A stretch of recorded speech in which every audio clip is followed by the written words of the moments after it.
안녕하세요. Hello, Korea.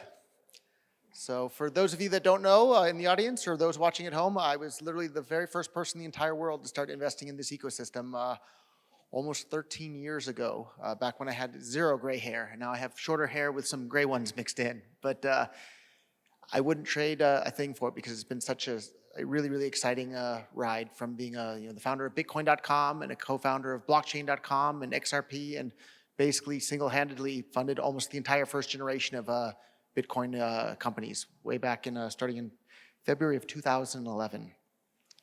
But I want to talk about why that's so exciting, right? We have this title of Breaking Chains with Blockchains.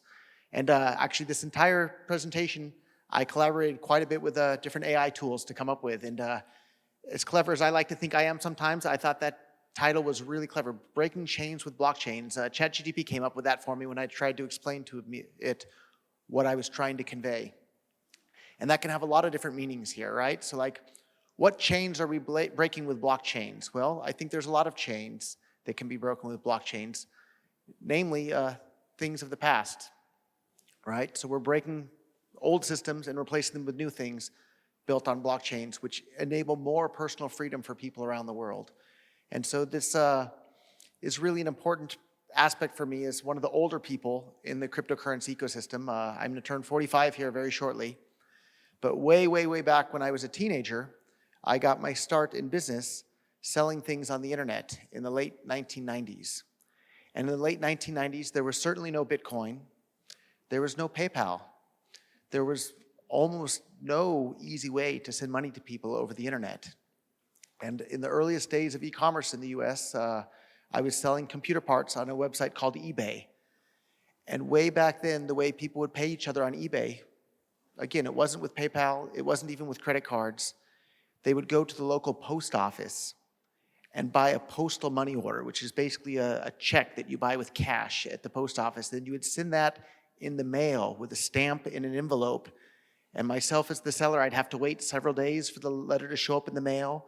And then when it would arrive, I would go and have to ship out their product. But it delayed the entire purchase process by multiple days. Whereas then later, things like PayPal came along, and we were able to do things much, much faster. But it didn't really work in every country. There's lots of countries, I think, probably even today, that PayPal doesn't serve. But it certainly sped up the process from taking days or weeks to just minutes or sometimes even seconds, depending on which blockchain. But it also enabled people all over the world to transact financially with people all over the world.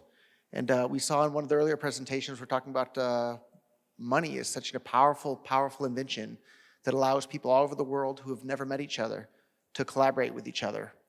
And the more friction we can remove from that sending and receiving of money all over the world, the easier it'll be for these people all over the world to collaborate with each other. And a lot of people talk about capitalism as being, cutthroat competition.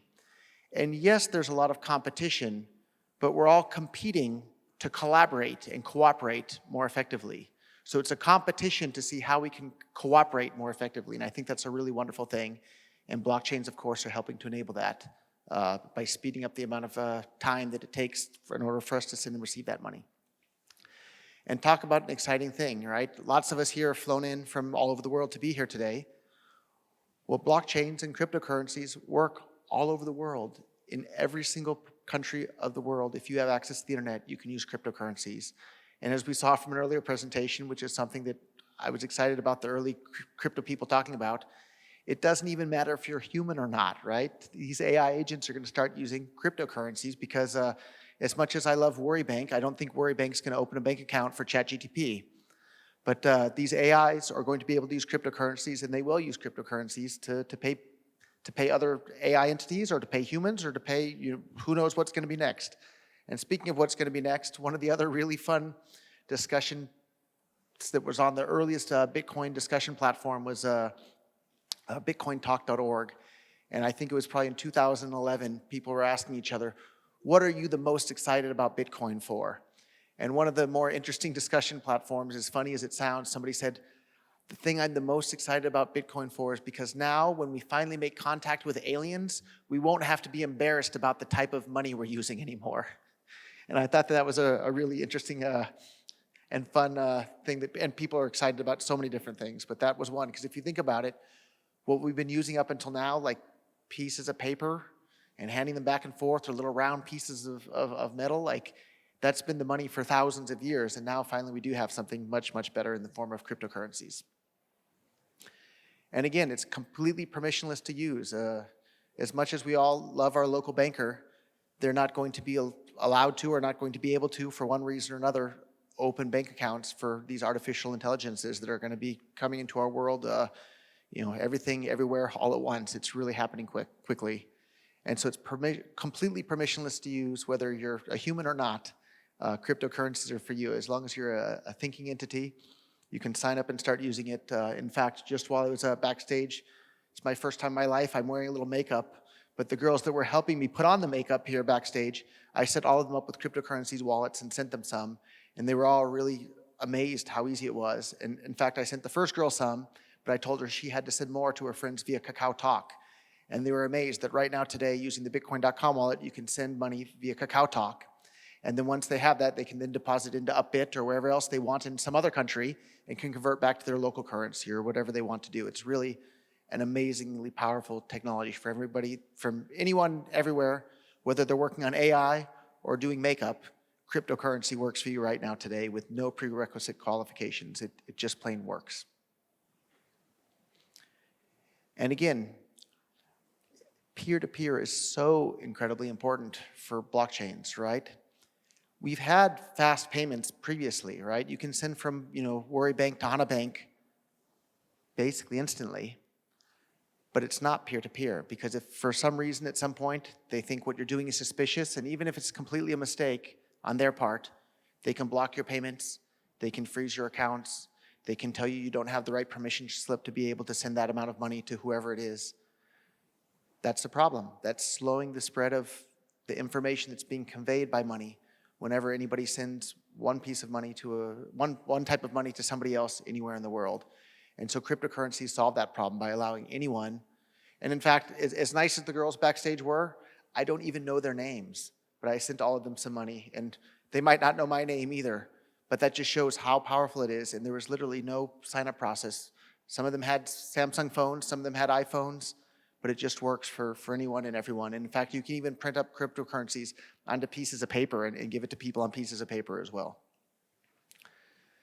And again, that just points out to the fact, there was no Worry Bank, Hana Bank, Toss Bank. There was no Bank of America, Bank of England. There was nobody in between myself and the ladies backstage as I sent them the cryptocurrency. It was directly from person to person, but it can also be done over the internet remotely via Facebook or Kakao Talk or Telegram or whatever you want. And that's really, really amazing and important for the entire world to help collaborate and cooperate more effectively to produce the most amount of things for the most amount of people in the most effective way. And I heard on our last speaker, he was talking a little bit about sustainability. I think that's important, but people get confused and they kind of feel like we're playing with this zero-sum game. If you look at the world today, there's more people alive today than at any point ever in the entire history of humankind.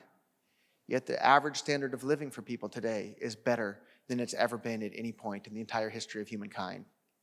And that's a really, really big deal. And that's because humans, through ingenuity and our knowledge and our brain, we figure out how to take things that previously nobody wanted and cared about and make things that people want out of it. And so one big example of that, today everybody knows how important oil is. But not all that long ago, if you found oil on your land was worth less because of this gooey, horrible black mess that made a mess and nobody knew what to do with it, and it was just this horrible substance that nobody wanted anything to do with.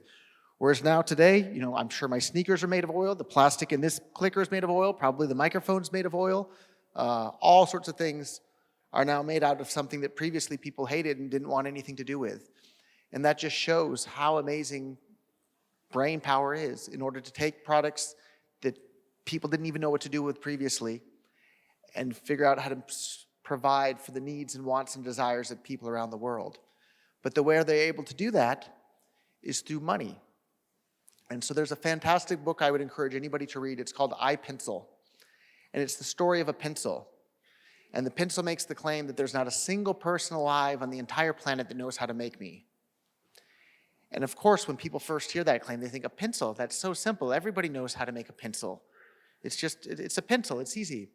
But if you really stop and think about it, there's the wood in the pencil, right? So there's some lumberjacks somewhere that chop down trees, and they're using chainsaws and the chainsaws are made of iron ore that's dug out of the ground somewhere else and then sent to a factory that refines the iron ore into the pieces that go into the chainsaw. And the chainsaw runs on gasoline that comes from oil that's pumped out of the ground somewhere else, and then the oil is shipped on a big tanker ship to a refinery somewhere where they turn it into gasoline. And then there's the little rubber tip on the tip of the pencil that's made from, rubber trees in maybe Thailand. And then there's the little graphite that's inside that's dug out of the ground somewhere else and goes to a refinery. And if you think about it, literally tens of thousands, maybe hundreds of thousands, maybe millions of people are all collaborating together to make something as simple as a pencil. And it's really true that there's not a single person on the entire planet that knows how to make something as simple as the pencil that you can buy at the local convenience store for just a few minutes worth of your labor.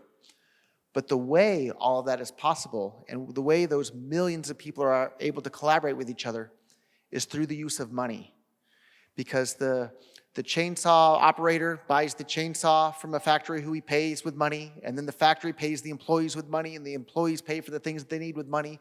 And it's the flow of money all over the entire planet that enables these people to all collaborate with each other to do these things and produce the things that people want, whether it's a pencil or a microphone or a big conference venue like this.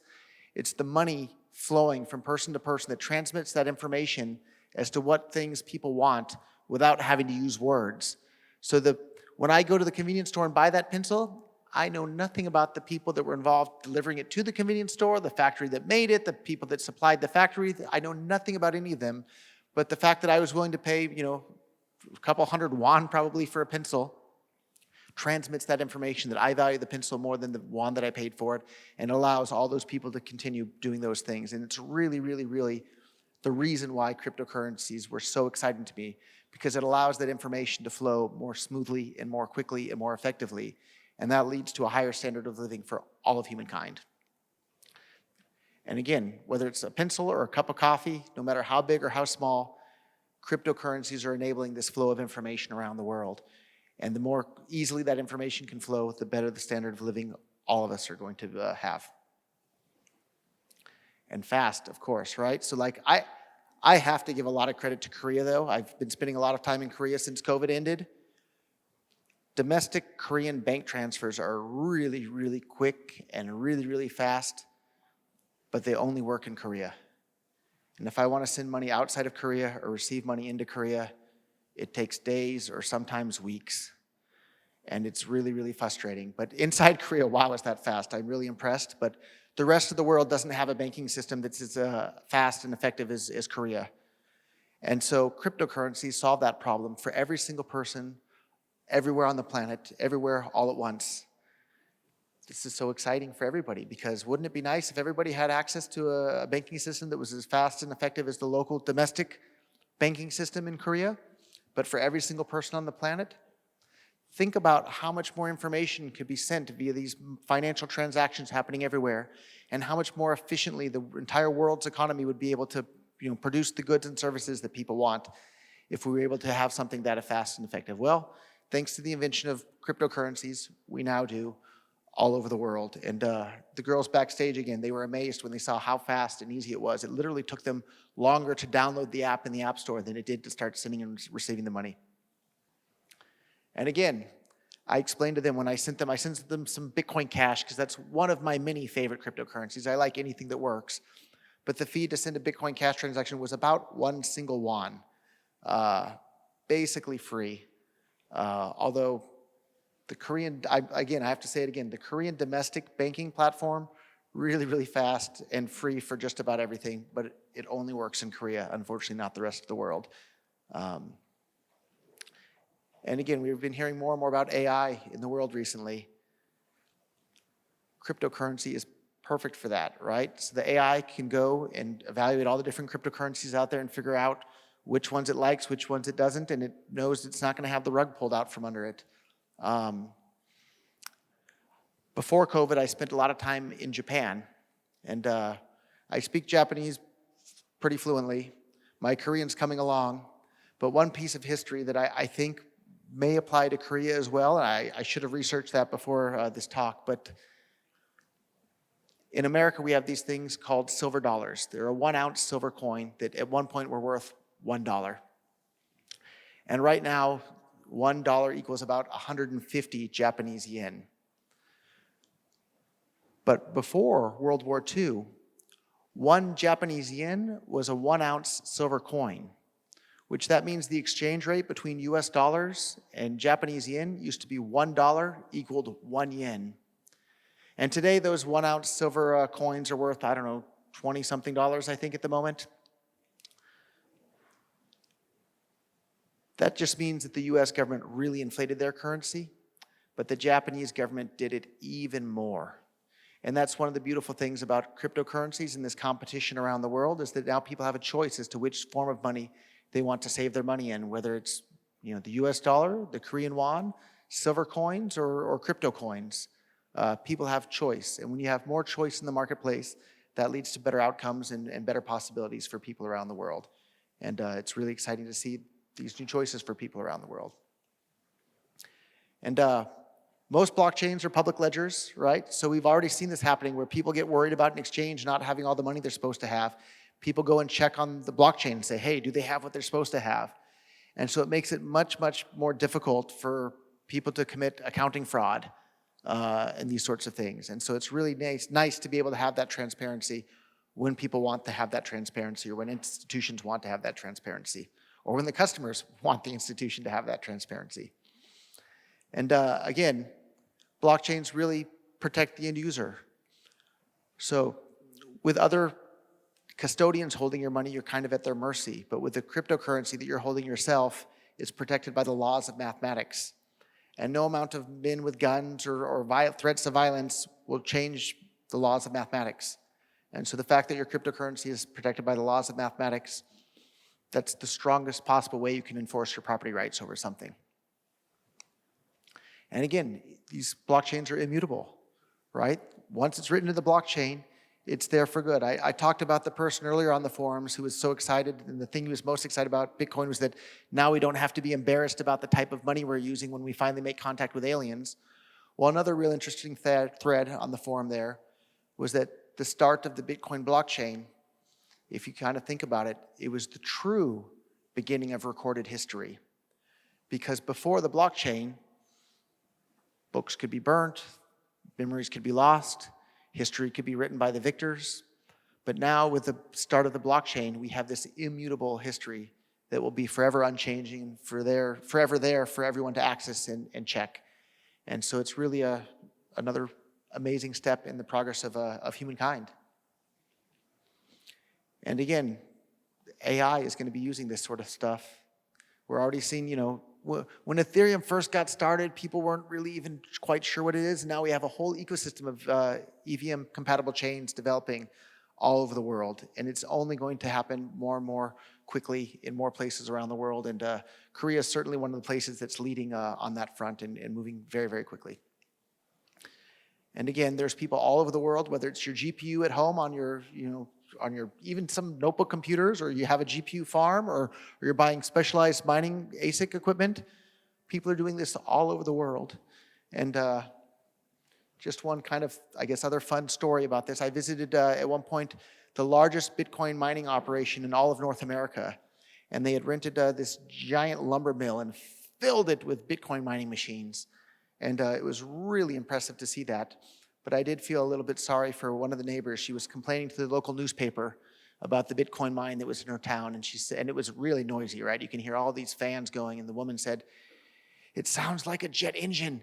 They're a jet aircraft that's getting ready to take off, but it never leaves." And I felt a little bit sad for her dealing with that. But if you look at the overall benefits, I think it's been pretty good for the world. And again, the revolution started with these public blockchains, but where everything's transparent, like Bitcoin or Bitcoin Cash, and it was designed to be that way. But more recently, we've seen it start to go to these private blockchains, things like Monero and Zcash and Zeno and things like that. But don't be afraid of these things. One of the things that makes money money is the fungibility. And in order for money to be fungible, it has to be private. It's just a different name for the same thing. And so it's exciting to see some of that starting to get more and more traction around the world. And so what about Korea? Well, we see a lot of action happening in Korea. Korea's body culture. That means like do things quickly, get it done. And it's fantastic. But Korea is not the only place in the world. There's lots of competition, specifically from right next door in Japan. But I think Korea is on the right track. I've moved over from Japan to Korea. Here I am, and loving it. But Dubai is calling. St. Kitts is calling. There's lots of competition around the world. Korea needs to make sure that they have open arms and are welcoming this new technology so that people from all over the world want to come to Korea to do that. And if there's still time left, I think that brings us to the question and answer session, I believe. Thank you. Well, thank you for a very informative presentation. I think that we have a lot of questions from the crowd as well, but I do have some questions of my own as well. So here are some questions that were submitted beforehand. And to answer your question, yes, I will set you up with a cryptocurrency wallet. All right, as well. Thank you very much for that. Yes, that was my initial question. So first and foremost, here's a question regarding which industry do you think blockchain technology other than finance can it be used and put to good use other than finance? So I think people don't appreciate just how important finance is. Like money is one of the most important inventions that pushed all of humankind forward. Because without money, you have this coincidence of wants problem. If there's no money and you're a chicken farmer and the guy next door makes computers, but he doesn't want any chickens, you have no way to get the computer you want for your chickens. And money allows everybody all over the world to collaborate with everybody. And so I think I really want to mention once again, go and read that book, iPencil. It's like 50 pages. It'll take you, half an hour or something. It will really change the way you look at the entire world. And it's the money that keeps all of us glued together, whether you speak Korean, English, Japanese, German, whatever. Money is what allows all of us all over the world to collaborate with each other. And cryptocurrencies are the money for the world that'll allow us to do that even more effectively into the future. So to answer the question more directly, finance is what enables every single other industry all over the world. So if you make finance more efficient, you make every other industry more efficient as well. So you actually kind of turned the question around and then answer the question. Well, thank you very much for that. So now moving on to the second question then. You've been in this industry for such a long time. You said that you were one of the first people to invest in the industry. So comparing the industry to maybe 10 years ago, what is the biggest change that you've experienced and that you've seen? And what do you think will be the next field that will see mass adoption? So when I first got involved, Bitcoin was just an idea. It was an idea of peer-to-peer electronic cash for the entire world. But there were no smartphone wallets. There was only one single wallet for computers, and you had to download the entire blockchain, and it would take, a couple hours to sync. And it was just an idea. But people early on saw what a powerful idea it was. And they were so excited about enabling peer-to-peer cash for the world. And so people all over the world got involved and started building on this platform. That have now become many competing cryptocurrency platforms, but they're competing to cooperate more effectively for all of humankind. And so today it's easy, right? You literally download an app and boom, you can use cryptocurrency to send and receive money with anyone, anywhere in the world. And I think the next big step, and it's one that I haven't played much of a role in directly, but people don't understand how big a deal AI is. And we're right on the cusp of that. Another fantastic book I read as a young man was The Age of Spiritual Machines by Ray Kurzweil. Ray Kurzweil is currently in charge of all of AI at Google, and what a visionary that man was. And I remember reading about how before not too much longer, within my lifetime, computers are going to exceed human intelligence. What an exciting, exciting time to be alive. But if you think about it, that's a little bit frightening, but also a really, really good thing. So there's plenty of people on the planet that are much smarter than me that figured out how to invent, light bulbs and the transistor and all these things, but I get to benefit from all of that.